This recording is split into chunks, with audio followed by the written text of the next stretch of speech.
Salut tout le monde, j'espère que vous allez bien. Bienvenue pour ce premier épisode de mon podcast Raconte ta vie. Aujourd'hui, je suis accompagnée d'Angela, mon amie, Moi-même. et voici son parcours de l'Albanie à la France, un parcours super inspirant que tu vas nous raconter aujourd'hui. Alors, si ça te dérange pas, on va poser un peu le contexte. Est-ce que tu pourrais nous parler de ton enfance? Bien sûr, avant tout, t'es trop belle. Je sais. Je tiens à le dire. Merci. Bien sûr, ma vie. Déjà, je connais Myriam depuis un tout petit moment. Je t'ai déjà raconté ma vie. Je vous le raconte à vous. Donc, je suis née en Albanie, à Tirana. Je suis born and bred city girl toute ma vie. Et j'ai décidé, quand j'étais très très jeune, qu'un jour je voulais quitter l'Albanie. Quand j'étais toute petite enfant, j'ai grandi avec mon père. Je suis un enfant de des parents divorcés. Donc en grandissant, j'avais toujours un tout petit rêve qu'un jour j'allais aller à l'étranger, avoir une vie glamorous. Et voilà, aujourd'hui on est là avec Myriam et je la raconte cette vie pour vous Mhm. aujourd'hui. Super. Et alors, est-ce que tu pourrais nous en dire un peu plus sur ce qui t'a poussé à venir étudier à l'étranger? Pourquoi l'étudier à l'étranger? Alors, pour mettre un peu le contexte, l'Albanie, c'est un pays qui a sorti de communisme très récemment. C'est un pays qui a eu un passé très difficile et donc le Mhm. système scolaire, on va dire, c'est pas parmi les meilleurs. J'ai eu Mhm. beaucoup de chance. Mon père m'a aidé énormément à avoir un parcours scolaire exceptionnel Mhm. parce qu'il a beaucoup investi en moi et aussi en mon frère pour avoir les meilleures études dans les meilleures écoles privées. Mais cela n'empêche qu'en termes de qualité de service, on va dire Ouais. que c'est pas le meilleur pays pour pouvoir Mhm. avoir un parcours, on va dire, exceptionnel. Tu peux être au Mhm. best average. Donc, en sachant ça, il y en a énormément d'étudiants à Albanais qui quittent l'Albanie, surtout récemment dans les dernières 15 ans. Je pense que quelqu'un entre vous qui regarde a forcément un ami albanais quelque part, soit en France, soit en Angleterre, soit en Espagne. On est vraiment partout. Vraiment, nous les Marocains, on est un peu cousins, on est vraiment partout dans le monde. Et du coup, je savais que si je voulais un meilleur avenir, si je voulais vraiment avoir beaucoup de succès dans ma vie, bah, fallait que je quitte l'Albanie. Aussi, pourquoi la France, j'avais pas vraiment une destination particulière, sachant que vraiment je ne parlais pas français à ce moment-là. Mais pourtant, mon école m'a permis de postuler dans le programme Erasmus, qui m'a permis d'avoir une petite bourse très très jolie. Et cette bourse, elle était applicable en France et particulièrement à Sciences Po. Et Très donc, bien. une fois que j'ai eu cette bourse, j'ai pris mes valises, mes clics et mes claques, et je me Mhm. suis retrouvée en France à l'âge de 19 ans. Ok, donc t'as vraiment tout repris à zéro, quoi. On va dire que vraiment j'ai tout repris à zéro. Ok. Vraiment en question de langue, en question de culture. Pour ceux qui connaissent pas l'Albanie, on est vraiment un pays très chaleureux. Mhm. Vraiment, on a cette côté très communautaire. Euh, les voisins, c'est comme notre famille. Les cousins, c'est comme nos frères et sœurs. Les amis deviennent aussi la famille. Donc vraiment, c'est très bienveillant. Pour ceux qui vont en vacances en Albanie bientôt, parce que je sais qu'on a percé sur TikTok et sur les réseaux sociaux, donc vous allez bientôt, vous allez le voir. Vraiment, vous allez le sentir. Et pour ceux qui ont visité Maroc ou l'Algérie, bah, vous connaissez un peu cette bienveillance qu'il y a dans ces pays-là. Bah, on a un peu le même cadre. Et donc, en termes vraiment de culture et de mode de vie et de langue, c'était un début vraiment de zéro. Ok. Donc en fait, c'était un total reset culturel, tu parlais pas un mot de français. Non, et en fait, c'était ça un tout petit peu la difficulté. Mhm. Euh, le bourse était applicable en France, comme j'ai dit, donc du coup, j'étais obligée à ce moment-là de commencer à apprendre le français. Pour ceux qui le savent peut-être, Sciences Po Rennes propose des cours de français pour les étrangers 2 fois par semaine. Donc j'avais 2 heures de français par semaine qui me permettaient en fait d'apprendre les bases et aussi très rapidement après monter en niveau. Je tiens à préciser que avant de venir, quand j'ai su que j'allais avoir la bourse, j'ai postulé à l'Alliance française. Mhm. Donc du coup, j'ai commencé à avoir des cours très intensifs pendant 6 mois qui m'ont permis à avoir le niveau A2 entrée de B1. Donc je parlais un niveau de français mais très cassé. Vraiment, si je peux si je peux faire la mise en scène, je vais au train et je demande train, aller, Rennes, où? Vraiment un tout petit peu. Ok. Oui, Ou donc le basique, vraiment, ouais. ou genre aller au cours pour dire cours français, littéraire, je dois aller. Genre vraiment un tout petit peu Ok. very broken. Et ça a été vraiment, au début, quand je suis arrivée en France, c'était vraiment un handicap parce que je voyais qu'il n'y a pas beaucoup de gens qui parlent anglais. Sachant qu'à ce moment-là, je parlais déjà anglais et italien. Donc vraiment, j'aurais pu Ok. me démerder un tout petit peu. Mhm. Mais c'était, enfin, on parle là il y a 7 ans, c'était vraiment pas la plus grande facilité en fait de parler en anglais ou en Ouais. italien en Mm. France. Enfin, toi, tu le sais, je pense Ouais. aussi que voilà, c'est pas la plus grande Ouais. facilité. Ok. Donc voilà. Très bien. Alors, donc du coup, étant reparti à zéro, est-ce que tu peux nous dire un peu, socialement parlant, comment se passait ton intégration, pardon, dans un nouveau pays, mais aussi dans un nouveau système Oh scolaire? là là, vraiment, ça me ramène dans une moment de ma vie où j'ai quelques plaies encore que je pense que je l'ai pas encore fermé, dans le sens que quand tu arrives dans un nouveau pays et t'es immigré, et en fait toi tu le sais, ta maman elle a Ouais, eu ce parcours, elle a eu ouais, ce vie, et je pense que quelqu'un entre vous qui écoute, bah, je pense il y a beaucoup en France des gens qui peut-être vont se se reconnaître? reconnaître dans Ouais, ce que je vais dire là en ce moment. En fait, quand tu arrives dans un nouveau pays et t'es tout seul et tu commences de zéro, sachant que vraiment j'étais la première de ma famille qui a décidé de partir à l'étranger. Donc on part des générations des Albanais qui n'ont jamais quitté leur pays. De un, parce qu'il n'y avait pas les moyens, mais de deux, encore une fois, on était en dictature. Donc vraiment un pays enfermé du monde entier. Euh, Quand tu es la première de ta famille qui quitte le pays et qui va à l'étranger, ce que ça fait en fait, c'est un choc émotionnel énorme. mm, Tu portes avec toi, à ce moment-là, vraiment, je portais avec moi cette pression énorme de réussite. Je vais à l'étranger, je dois réussir. Il n'y a pas de ouais, marche en arrière. ouais, Le pression de t'es une femme et tu dois réussir. Et aussi, ouais. aussi l'angoisse et le peur de si je fais pas ça et je le fais pas bien et je reviens dans mon pays, est-ce que mon père et ma famille vont avoir de la honte? Ouais, Est-ce qu'ils vont dire mon Dieu, on a mis de l'argent, on a investi sur cet enfant pour qu'elle aille à l'étranger, pour qu'elle soit vraiment la réussite familiale, un peu le graal de ce que nous on est à l'étranger, mm, et que moi je rentre pas, enfin je donne pas honneur ou je fais pas honneur à ça. Donc je ok, viens avec ça déjà de base. Et en plus, j'arrive dans un pays où très rapidement, mais vraiment très rapidement, je sens que comme si bah, je n'appartiens pas. Et comme si je mm, n'appartiens... Enfin, j'aurais jamais ma place ici. mm, Donc vraiment, le mélange des deux, ça fait un choc émotionnel énorme. J'aimerais bien dire que vraiment, le début, c'est le plus difficile. En vrai, non. Genre, c'est difficile, mais très rapidement, quand t'es étudiant, bah, tu crées ton petit groupe d'amis. Enfin, ouais, la vie étudiante, elle est très très facile en mhm, comparaison avec ce qui vient après professionnellement. ouais, Et en termes de construction personnelle, en tant que femme capable, qui doit avoir un job, qui doit avoir, euh, enfin, plus tard, une famille, qui doit se construire, avoir un appartement, avoir un bon salaire, la bah oui, totale. mm, Donc au début, c'est compliqué, mais c'est compliqué principalement toi avec toi-même. Vraiment le soi ouais, c'est avec un le combat soi. avec soi-même, ouais. Et il y avait, pendant les premières 3 mois, je portais avec moi un tout petit peu d'angoisse, de peur et de honte. Ah ouais? De j'ai pas fait le bon choix. Je me sens pas dans ma place. J'arrive pas à faire des amitiés. J'arrive pas à construire. Et pendant ces 3 mois, t'es vraiment focus sur vas-y, je dois tout faire pour y réussir. Donc moi, c'était en mode, vraiment, je me réveillais et j'étais en mode, ok, je vais aller au cours, il faut que je comprenne tout. Si je Mm, comprends pas tout, j'ai un handicap, le lendemain, il faut que j'essaie 2 fois plus fort, 3 fois plus fort, 4 fois plus fort. Et donc c'est toujours un surpassement de soi. ok. Donc, c'est de ce côté handicap que vient ce sentiment de honte, un peu, c'est ça? Si j'ai En bien fait, compris. c'est ça, mais c'est aussi de...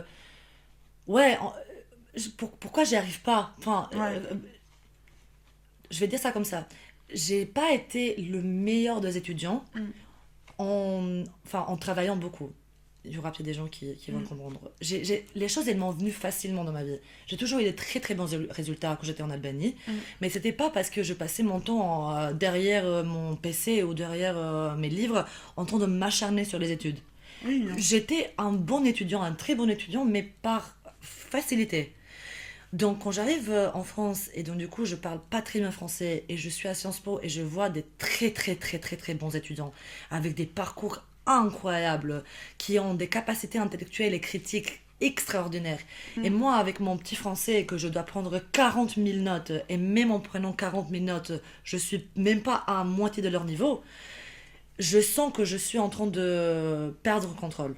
Ouais, c'est une pression. Vraiment une pression énorme. Et donc du coup cette honte de je vais pas rendre honneur à ma famille, bah elle me poursuit. Je suis en permanence, mon Dieu je vais pas arriver, mon Dieu je vais pas arriver, je vais devoir retourner, qu'est-ce que je vais faire, je vais devoir retourner, qu'est-ce que je vais faire. Ok. La chance, encore une fois, c'est que j'ai fait des très très bons amis, pas les premiers mois effectivement, mais petit à petit j'ai fait des très bons amis qui m'ont aidé, qu'on a créé un très très bel groupe et que l'un l'autre, bah, on partageait les notes, on était là pour l'un l'autre si on comprenait pas quelque chose. Donc, petit à petit, ça a créé une sorte de environnement qui m'a aidé à se construire, à avoir un tout petit peu confiance en moi. Je ne veux pas dire énormément, mais un peu de confiance en moi. Et en ayant cette confiance, et aussi en ayant un super bon prof de français qui m'a permis en fait d'apprendre, d'être à l'aise en français, en me donnant des exercices incroyables qui mélangeaient un peu le côté créatif et de la culture française, genre étudier sur Edith Piaf ou Charles Aznavour, ou les éléments classiques de c'est quoi la France, bah, j'ai réussi à trouver ma place et à m'intégrer. Et après, on parle même pas de la fête et les BDE, qu'elles m'ont aidé beaucoup Mais aussi. Il y a un travail en plus à faire. Parce qu'il y avait le côté social, et quand t'es bien socialement, bah, tu te sens bien aussi avec toi-même. Tu vois, moi, je crois vraiment que la communauté aide à construire la personne. Je suis pas trop fan de cette nouvelle tendance de le travail en soi, acharné en soi, le soi. Je suis là trop égoïste. Pour moi, vraiment, la communauté aide à se construire. Tu donnes à la communauté et la communauté donne à toi. Et pour moi, c'était ça qui m'a aidé beaucoup à réussir, à avancer et vraiment à sortir cette mentalité de honte de je vais pas y arriver et je dois retourner chez moi. Mon Dieu, qu'est-ce que va dire mon père? Mon Dieu, qu'est-ce que va dire ma famille? Ok, bah merci pour ce partage, Merci super à toi, intéressant. Mais du coup, bah, toi et moi, on s'est rencontrés dans la même entreprise. Tout à fait, Donc, ouais. est-ce que tu pourrais dire aux personnes qui nous écoutent, bah maintenant, t'en es où? Alors, donc, ça m'a pris un petit moment. J'y suis arrivée. J'ai appris le français. J'ai eu mon diplôme. Plus tard, j'ai fait un master. Je fais 2 masters en France. J'ai fait un master en diplomatie. Je voulais être diplomate. Je veux toujours être diplomate. J'adore ce monde. Ça tirait bien. Ça tirait grave bien. Merci, ma vie. J'espère vraiment que Dieu t'écoute. Vraiment, j'espère qu'un jour je vais être. Mais j'ai toujours voulu être diplomate et j'ai compris qu'en France, en étant étrangère, bah, j'avais pas tout à fait la place dans la diplomatie. Pour ceux qui le savent, bah, pour pouvoir travailler en l'ambassade de France, tu dois être français. Et si tu veux être. Si moi, du coup, que je suis albanaise, je voulais travailler dans l'ambassade de l'Albanie. Je peux travailler en tant qu'albanaise, mais c'est un environnement très très difficile pour y rentrer. Donc, pour être sûr et stabilisé, parce qu'encore une fois, le besoin de réussir et le besoin d'avoir un contrôle en permanence sur mon parcours ne s'est jamais échappé. J'ai fait un master en gestion des risques qui m'a permis plus tard, du coup, dans notre entreprise, de déclencher un stage. Plus tard une alternance, plus tard un CDD, ouais j'ai tout fait.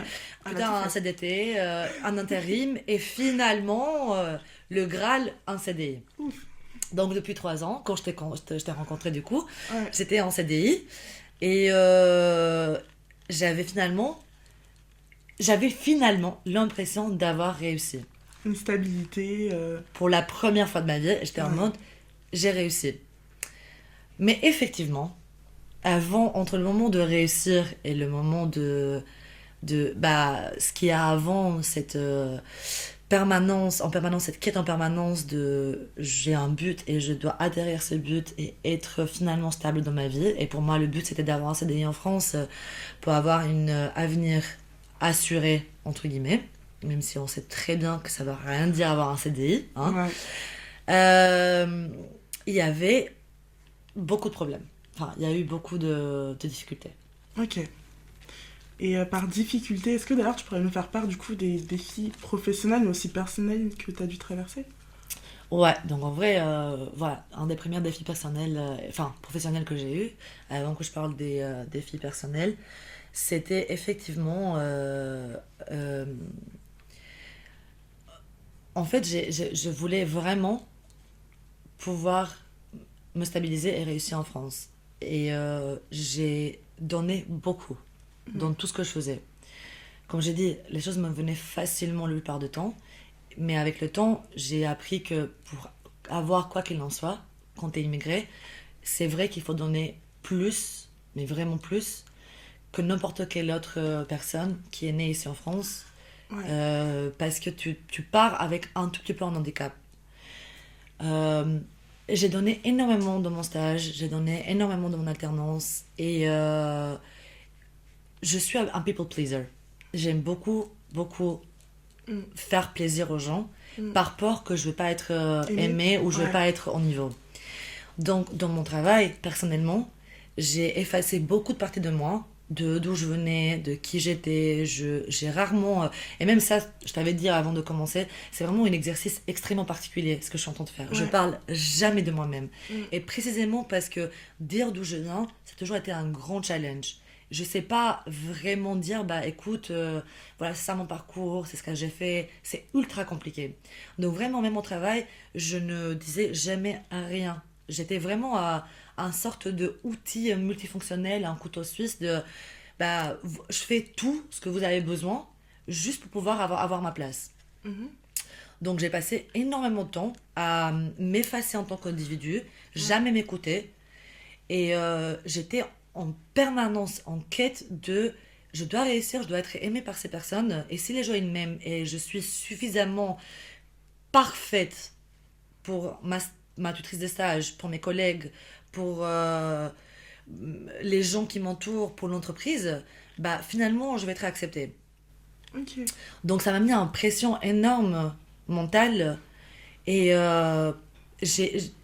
j'avais à un moment donné une chute émotionnelle énorme. J'ai j'ai souffert, j'ai développé des angoisses, j'étais en stress. En plus, le monde professionnel dans une grande entreprise internationale, c'est un monde qui demande beaucoup. Elle demande Ouais, beaucoup c'est clair. d'attention, Ouais. beaucoup Du d'efforts. temps et Tu dois toujours te prouver un peu en permanence. Mm. Et encore une fois, je tiens à le dire, j'ai eu beaucoup, beaucoup comment dire, de chance. De chance. Parce que j'ai eu deux tutrices vraiment incroyables que elles ont remarqué que je donne beaucoup. Elles m'ont mis à niveau. Et vraiment, la première, bah, du coup, elle m'a conseillé à la deuxième plus tard à mon manager actuel. Mais, ça étant dit, personnellement, j'en ai un peu souffert. Mon mental a pris un petit Bien coup sûr. parce que Mm. vraiment, je me suis mis trop la pression pour Mhm. pouvoir vraiment me prouver. Et ouais, en permanence, effacer, jamais écouter mon corps, jamais écouter mes ressentis, jamais écouter mon angoisse, jamais rien écouter. Vraiment juste, tu veux quoi, je vais le faire. Vraiment, Ok. le non, c'était inexistant. Et même aujourd'hui, j'ai encore un peu du mal. J'apprends petit à petit à dire non, mais ça a été vraiment, c'est pas un truc Mm. que je sais même aujourd'hui, j'ai un tout petit peu mal à le faire. Donc, le malheur dans le parcours professionnel que j'ai eu, je pense que vraiment c'était un grand gap et un grand challenge, c'est que j'ai fini mon alternance pendant le Covid. Ah, ça aussi, ouais. Donc vraiment, Ouais. t'as vécu le Covid, enfin on a tous les deux On l'a vécu le tous vécu, je Covid. pense. Le malheur, c'est que c'est tombé, le fin de mon alternance, c'est tombé en septembre en Covid, et l'entreprise n'a pas voulu, enfin à ce moment-là, poursuivre avec moi. Ouais. Donc j'ai passé 8 mois vraiment très horribles. Donc il y avait le Covid, dans un an, ma carte de séjour, parce que du coup, on est immigré, bah, merci la préfecture, a pris énormément de temps à vouloir renouveler ma carte de séjour. Et pour le faire, du coup, il fallait que je trouve rapidement un autre travail, ou un stage, ou un truc, ou n'importe quoi. Donc pendant ce temps-là, j'ai passé 8 mois horribles, Mm. où je savais pas où j'allais aller. Est-ce que je vais avoir un nouveau job? Est-ce que je vais rester en France? Est-ce que je vais réussir à avoir mon renouvellement de carte de séjour? Donc à ce moment-là, véritablement, encore une fois, personnellement, mon mental, ça a pris un coup. Je passais mes journées à postuler sans réponse ou avec des réponses négatives. Je passais mes week-ends à sortir, à faire la fête pour oublier que bah, je suis dans une sorte de limbo en permanence entre ma vie de futur, mon passé. Vraiment, c'était un sorte, comme si le temps allait arrêter. Et là, du coup, il y avait qu'une sorte de nouvelle réalité que moi j'ai concoctée dans ma tête, que c'était celle de postuler en permanence, de faire de petits jobs où je faisais la traductrice pour ceux qui avaient besoin des avocats un peu par-ci par-là, ou de babysitting pour ma voisine, genre vraiment Mm. des petits jobs par-ci par-là, pour juste avoir un peu d'argent. Je voyais mon compte bancaire, genre la vie de ma mère, j'étais en mode, je checkais en permanence mon compte bancaire. Entre-temps, je pouvais pas arrêter de sortir parce que c'était la seule chose qui me tenait un tout petit Ouais. peu en... Pas saine, mais en moi, elle me faisait fuir de la réalité. Mm. Donc, voilà, 8 mois où j'avais pas de repères. Ok. Et ça, c'était vraiment le moment le plus dur entre... encore une fois, voilà, ça revient toujours. Hein, entre, mon Dieu, j'ai eu mon diplôme, j'ai réussi, j'ai 2 diplômes, j'ai un beau parcours, j'ai eu un super alternance, j'ai fait mon stage, j'ai adoré, j'ai kiffé, et bon, c'était difficile. Et je dois réussir, je dois pas retourner. Je trouve que ce que tu avances, c'est super intéressant parce que, en fait, il y a certains points de ton parcours, tu vois, on n'est pas obligé forcément d'être immigré pour se ressentir, enfin, pour se reconnaître là-dedans, tu vois. Ouais, Par exemple, ce qui est du people pleaser, ou alors même, on a tous vécu le Covid, les difficultés liées à ça. Et je trouve que c'est, enfin, justement, c'est ce qui a fait que je trouvais ton parcours aussi inspirant, c'est que bah, on peut tous un peu se reconnaître dedans. Et d'ailleurs, dans les difficultés que tu as eu à surmonter, est-ce que bah, il y a eu un moment où vraiment tu, tu voulais juste reprendre un billet et repartir en Albanie? non. T'as eu un moment où tu voulais abandonner Alors, non, vraiment. En fait, il y a ce truc que j'ai jamais eu un doute. Alors, non, je pense que j'ai menti. Il n'y a pas eu un moment où je me suis dit que je vais retourner. Et en fait, dans tout ce que je suis en train de raconter, on dirait que le début, c'est toujours le plus difficile. Et je pense que j'ai dit à un moment donné, le début, c'est pas le plus difficile. Ouais. J'ai passé ce moment difficile de 8 mois où vraiment ça a été compliqué. Mais une fois que j'ai réussi, bah, du coup, l'entreprise a eu des changements. Il y a eu un nouveau manager, un directeur qui est venu. Et quand il a voulu construire son équipe, bah, il a eu vent de mon nom à un moment donné, vis-à-vis un projet que j'avais fait. Il a trouvé ça super intéressant, donc il m'a recontacté. Et à ce moment-là, le parcours, il a recommencé. Ok. Entretien, ça se passe bien, CDD, puis intérim, puis CDI. Donc encore une fois, on s'arrête pas avec les problèmes de la préfecture, etc. etc. Mais je vais dire qu'il y a eu quelques moments. Un des moments où vraiment j'ai été en mode ah, je pense pas que je suis fait pour ça. Vraiment, je ne pense pas que je suis fait pour ça parce que, encore une fois, j'étais toujours dans la ville et encore une fois, je te dis, Mm. mon père, il a tout fait pour donner à ses enfants une Mm. super vie. D'ailleurs, mon père, il parle pas français, mais vraiment, si un jour quelqu'un lui montre cette vidéo, papa, merci énormément. Vraiment, je sais que tu as été un formidable. Après, je peux Euh, te dire en, en albanais, tu en veux que je albanais. dise Ouais, vas-y. mais bah, shumë faleminderit për çka ke bërë. Jam shumë e lumtur për ç'na ke dhënë të dyve, moi dhe vllai tim. Euh, donc vraiment, je pensais littéralement que je n'étais pas fait pour ça. Le moment, mais vraiment, qui m'a dit, je pense que je vais rentrer, ça a été un jour quand je devrais renouveler pendant que j'étais en contrat d'intérim. Et j'avais oublié un papier dans Ah, mon dossier. Et j'étais très proche, je pourrais aller la chercher dans 30 minutes. J'étais arrivée à 4 heures du matin.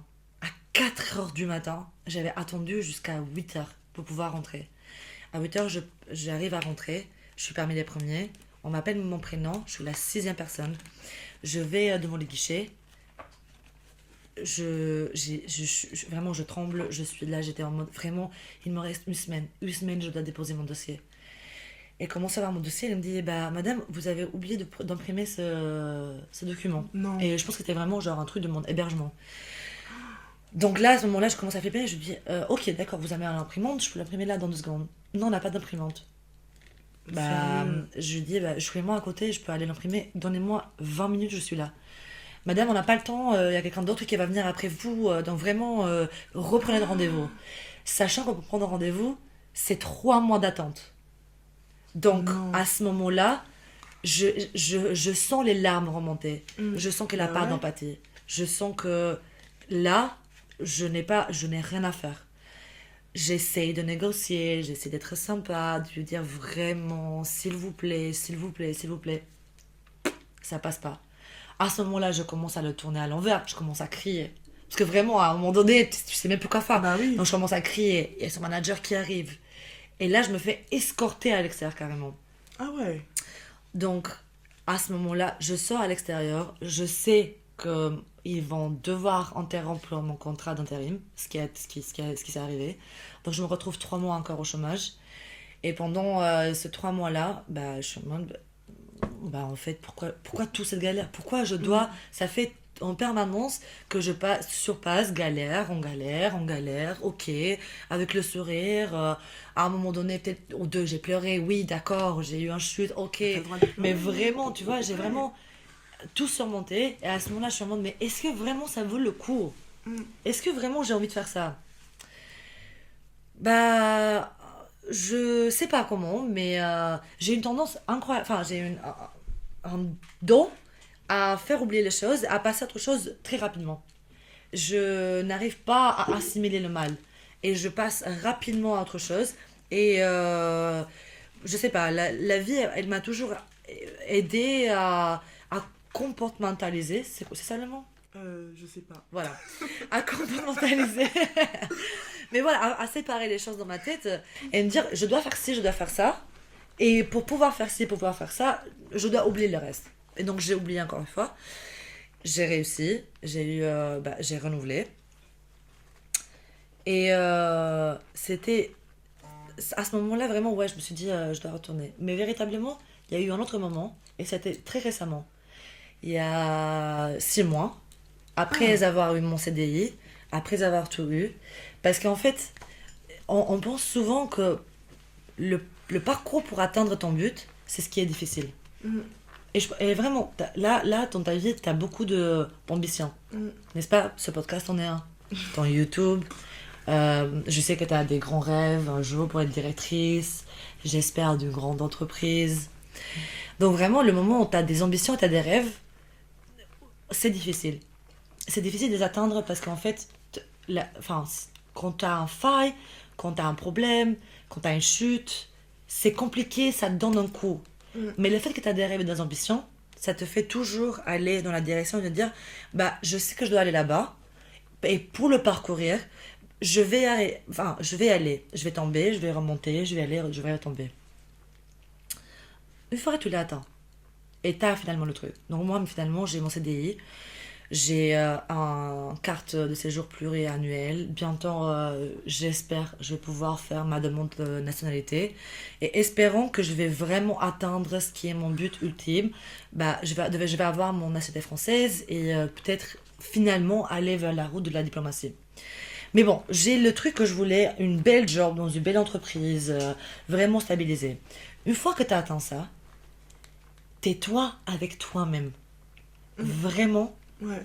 il n'y a plus rien. Il n'y a plus rien qui te pousse. Il n'y a plus les gens là qui vont t'aider, qui vont te prendre la main, qui vont peut-être te faire remonter, peut-être...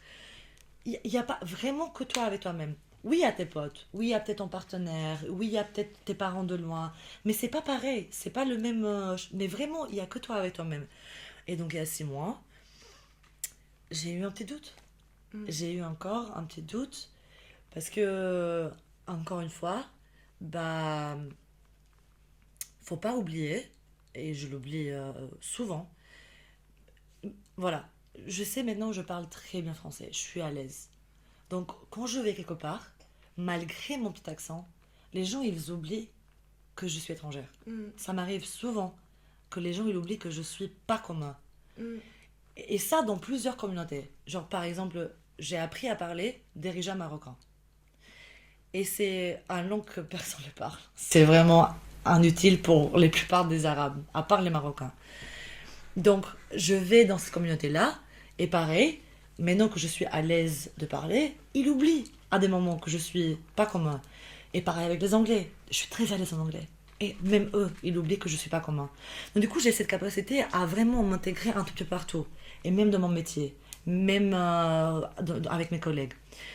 Donc, cette facilité que j'ai à devenir un caméléon fait en sorte que les gens ils oublient que je suis immigrée. Mm. Et moi, du coup, je l'oublie aussi. Mais il y a des moments chez moi le soir, quand je rentre et je suis moi avec moi-même, bah, je me rappelle que j'appartiens pas vraiment quelque part. Que je suis un peu comme un bloc de Tetris que tu peux mettre, tu sais, le truc que tu peux retourner dans tous les sens, quoi. Ouais. Lui, là.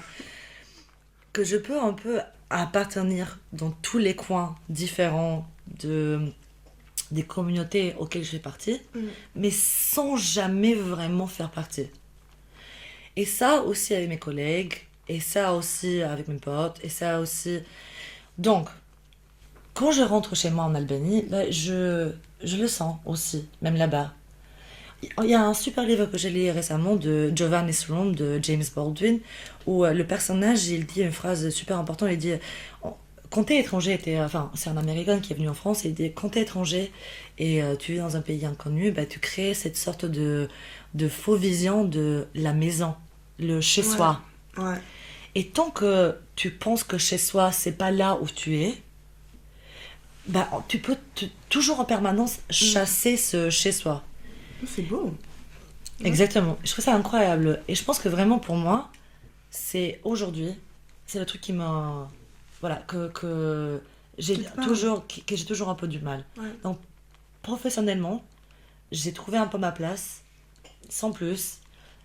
Personnellement, j'ai trouvé un peu ma place, sans plus. Parce que c'est ça aussi être immigré. Être toujours en permanence entre deux mondes. Mhm. Entre celle d'où tu viens et celle où tu vas. Et vu que là où tu vas, c'est jamais vraiment chez toi, Mm. sauf si un jour, par un miracle incroyable, tu trouves exactement ce qu'il te faut, avec exactement les personnes incroyables qui font de toi que t'es chez toi, bah t'es toujours en sortant un peu en limbo. Ok. Et là, du coup, il y a 6 mois, j'ai eu encore cette réflexion. Encore de... Est-ce que vraiment je suis chez moi ici en France? Mhm. Est-ce que ça m'appartient vraiment ce pays? Est-ce que j'y appartiens vraiment? Ok. Et si je peux me permettre de te poser une question un peu plus scolaire, Vas-y. qu'on parle un peu plus positivement, Ouais. est-ce que... C'est vrai, hein. Non, on va être positif maintenant. Ouais, c'est vrai que... bah, qu'est-ce que tout ce parcours a pu t'apporter en termes de qualité, de force? Je dirais que ça a fait de moi quelqu'un qui apprend en permanence à s'adapter. Vraiment. Je pense que en tant qu'humain, on a cette capacité à s'adapter plus ou moins. Voilà, ça fait de nous les humains qu'on est, les primates qu'on est, voilà, Mhm. ça fait partie des qualités humaines. Mais ça m'a appris à s'adapter toujours en surmontant les challenges. Et en me disant que, voilà, j'ai passé une, elle était vraiment très dure. Il y en a peut-être une autre qui va arriver, elle va peut-être être plus dure, mais si j'ai passé celle-ci, je vais pouvoir passer celle-l'autre. Ouais. Donc, je sais que quand je suis arrivée, bah, je parlais pas très bien français, j'ai pu le passer. Plus tard, j'ai eu beaucoup de difficultés à avoir, on va dire, les bons thèmes de diplôme. Je trouvais pas très bien ma place, je savais pas exactement ce que je voulais faire, le doute, je pense que ça on l'a vécu tous, même toi, vraiment je sais que en termes de parcours Ouais. scolaire, les challenges sont incroyables quand on parle de qu'est-ce que j'ai envie de faire. Donc voilà, je les suis passées, plus tard les difficultés avec la préfecture, les difficultés administratives, les difficultés de faire des amis, de Aussi. construire mon parcours, mon cercle social, Mm. d'avoir un job, d'avoir un... Donc, il y avait toujours celle d'après, elle était toujours plus difficile que celle d'avant, mais toujours, j'ai pu m'adapter. Donc vraiment, je pense que ça m'a appris ça. Et aussi, la vérité, c'est que euh, ça m'a énormément appris à être ouvert intellectuellement à plusieurs options différentes. Donc vraiment, aujourd'hui, je pense que j'ai une curiosité infinie. J'apprends sur tout et n'importe quoi.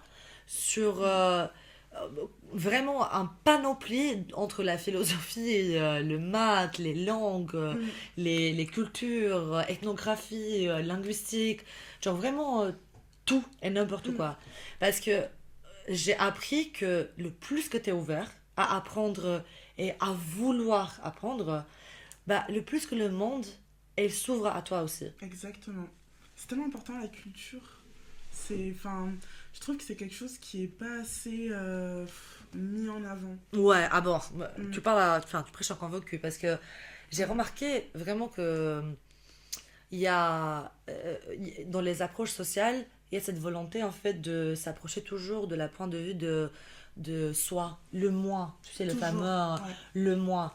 Mais dans le moi, il y a toute une culture derrière. Enfin, je Mm. suis pas la personne que je suis parce que waouh, je me suis construit tout seul dans un coin de ma vie.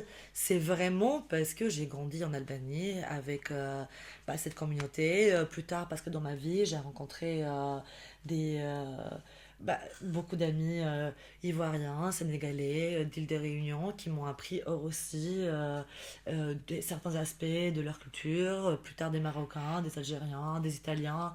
Donc vraiment, j'ai eu à échanger avec beaucoup de cultures. Je leur ai donné une partie de moi, ils m'ont donné une partie d'eux, et bah ça fait de moi qui je suis aujourd'hui. C'est incroyable.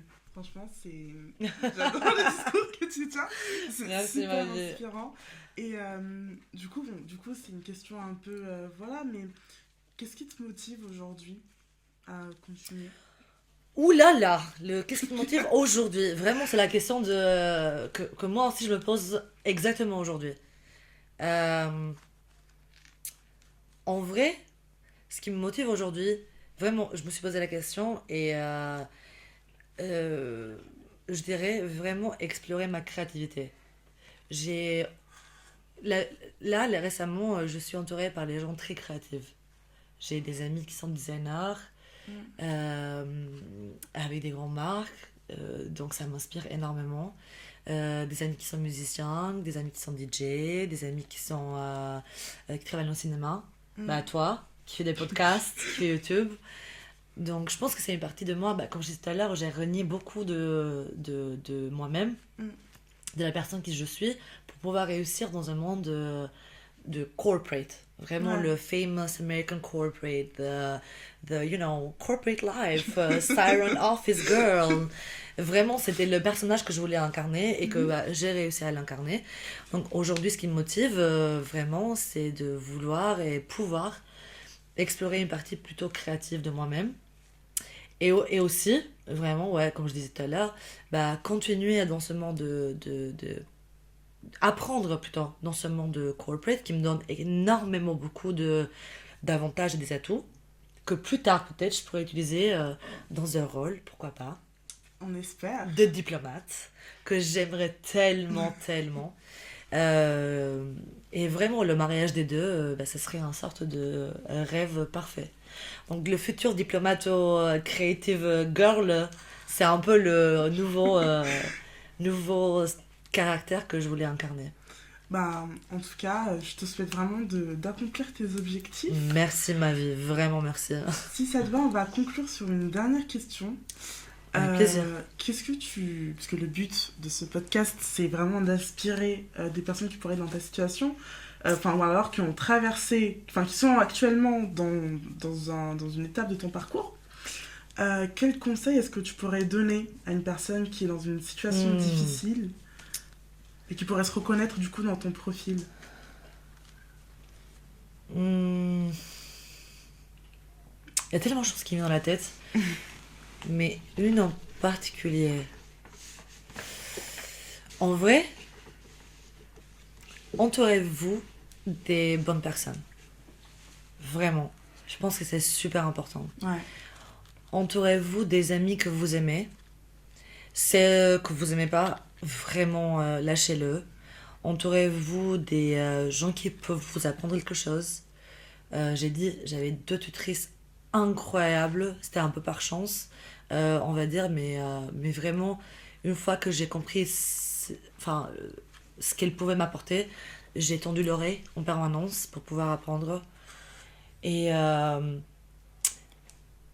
vraiment, et aussi, vraiment, ne lâchez pas votre famille. Je sais, je ne l'ai pas dit, je sais qu'il y a une tendance que quand on est immigré, on va dans un nouveau pays, bah, on fait une Ouais. sorte de distanciation énorme. Mm. C'est une manière de se protéger. Mais c'est cette même famille, peu importe comme elle est. Enfin, après, si vous avez des parents toxiques, ne m'écoutez pas, vraiment. Genre, coupez vos parents toxiques, de préférence. Mais bon, si vraiment vous avez une relation normale, ne lâchez pas votre famille. La famille, c'est aussi celle qui fait de vous, vous. Et c'est elle aussi qui vous apprend quelque chose. Et si t'es un immigré et tu vois un psy blanc français qui te dit, bah, en fait, faut parler avec ta famille, tout. Non, il n'y a pas besoin de parler de tout. Des fois dans la vie, certaines choses, pas besoin de les dire. Ouais. Il y a en nous un coin de la vie qui est un sorte de jardin secret, que certaines choses, on Mm. peut les garder pour nous. Ouais, On on est peut des dire... personnes. tu vois ce que je veux dire? On est des Pas personnes à part vraiment... entière. exactement, on est des personnes à part entière. Mm. Il n'y a pas besoin de tout afficher dans la vie. Mm. Je suis pas très fan de ça. Vraiment, je pense que il y a certaines choses qu'on peut garder pour nous-mêmes. Donc vraiment, entourez-vous des belles personnes là où vous êtes et gardez votre famille proche. Elle va toujours avoir quelque chose à vous apporter. Peut-être vous vous rendez pas compte sur le moment même, mais moi, dans des parcours, vraiment dans des moments très spécifiques, je sais que si j'aurais pas eu mon père, si j'aurais pas eu mon frère, si j'aurais pas pu appeler ma petite mamie, elle est tout le temps là pour me dire, mais ma fille, t'es la meilleure de toute la famille, mais t'es trop belle, mais je t'aime trop. Vraiment, juste me rassurer à ce moment-là, bah, je pense que ça aurait été très très compliqué. Et c'est aussi pour eux qu'il y a des moments que je toujours continue en avant. C'est beau. En tout cas, C'est c'est presque émouvant. J'ai presque envie de verser une larme. Tellement c'est. Franchement, c'est très beau. C'est très beau ce que tu avances. Merci ma vie. Et bien sûr, cette magnifique conclusion. euh, Ah oui, attends, parce qu'on va faire la clôture. Donc, c'est les... exactement ce que je suis on en est- train de faire. je tiens à le dire explicitement, elle m'a appris de dire la phrase suivante. Vas-y, vous nous trouvez tous dans toutes les plateformes streaming. C'est ça? C'est presque ça. C'est presque ça. Ça se voit que je suis pas encore créative. Mais je vous promets, ça va devenir un jour, ça va être moi après qui va faire les podcasts un jour. Alors, normalement, on fait les remerciements. Vas-y, on fait les remerciements. Alors, en termes de remerciements, donc tout d'abord, je souhaite remercier Florian et Basma qui sont à la régie et qui ont dû se taper les Vraiment, 500 000 prises qu'on a faites avant celle-ci. Ça demande la patience. La patience, c'est un truc que ce parcours ne me l'a pas appris. Encore une fois. Mais eux, ils l'ont énormément avec nous. Tu la prends avec moi. Je l'apprends avec Myriam. C'est vrai que je l'apprends avec Myriam. Peu importe ce que ça veut dire. Je souhaite remercier donc C'est entre nous. la régie qui ont vraiment fait un travail incroyable. Incroyable, vraiment. Toi-même, Angela, donc déjà d'avoir accepté de participer Merci. à cet épisode, ce premier épisode. C'était un vrai plaisir, vraiment. Et c'était un exercice incroyable pour moi-même aussi. Donc, Et bah, j'en suis moi vraiment aussi, ravie. je te remercie de m'avoir invité. Bah, franchement, j'aurais imaginé personne d'autre à ta place. Mais vraiment, Je suis ta personne préférée toujours. toujours, mais toujours, vraiment. Mais même, t'es mon amie, quoi. Enfin, Je franchement, t'aime ça me fait énormément, Myriam. plaisir. Et je suis vraiment très contente que tu sois mon premier épisode. Merci à toi. Donc également, je souhaite vous remercier, vous, donc, pour votre écoute, pour votre attention. Et juste des petits remerciements à ma sœur, Aïssata. On fait de très très gros bisous. Et ça t'a... Et sur ce, n'hésitez pas, si cet épisode vous a intéressé, il y en a encore plein d'autres à venir, à vous abonner. Je serai sur... Et vous vous abonnez à Myriam, hein, parce que vraiment, je vous trouve... Alors, non, voilà, on ne laisse personne sur Internet. On vous aime, on vous aime. On vous aime. En tout cas, ce podcast sera diffusé sur La fameuse phrase. toutes les De plateformes streaming. de streaming. Et on se retrouve très très vite pour le prochain épisode. C'était le premier épisode de Raconte ta vie. Et c'est Avec yours truly, Ange. coupé. Merci à vous tous, on vous embrasse. Bye. Merci. C'est parfait.